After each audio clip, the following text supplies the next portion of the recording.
जाऊबाईचा बिरमुटा बघा किती खुश आहे, त्याला गावाला नेणार आहे म्हणून. अहो जाऊबाईची गुड न्यूज आहे ना, 9वा महिना चालू आहे. म्हणलं आता बड्डे बिड्डे तिचा झाला तर तिला जरा रिलॅक्स म्हणून गावाला घेऊन चाललेलो. आमची म्हातारी आहे ना 2 दिवसानं मागणी येणार होती. आमच्या बाजूच्या मावशीबाई पण टाटा बाय बाय करायला आल्या. म्हाताऱ्याला नमस्कार वगैरे केला आणि बसलो ना रिक्षात लागलीच. अहो लय धावपळ झाली. 5 वाजता उठून जेवण बिवण बनवलेलं ना, तरी पण जायची खुशी बघा. रिक्षा भरून बॅगा भरलेल्या होत्या.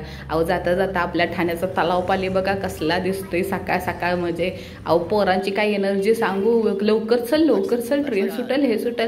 ट्रेननं जायची आहे ना मज्जाच वेगळी असते बघा. हे दरवर्षी आम्ही ना ट्रॅव्हल्सनं जातो, पण मागच्या महिन्यात पण ट्रेननं गेलेलो ना, आत्ता पण ट्रेननं पोचलो टायमावरती. काहीतरी 9:15ची बघा ट्रेन आहे. वाट बघायची चाललेली. आणि ह्यांचं चाललंय पोरांचं, इम्मी कधी ट्रेन येणार. शेवटी ट्रेन दाखवली बघा. 10 मिनिटातच ट्रेन पोचणार होती आणि आली की ट्रेन. आणि आमचा बिरमुटा घाबरून झोपून गेला. ट्रेनमध्ये पडतोय का काय त्याला वाटत होतं.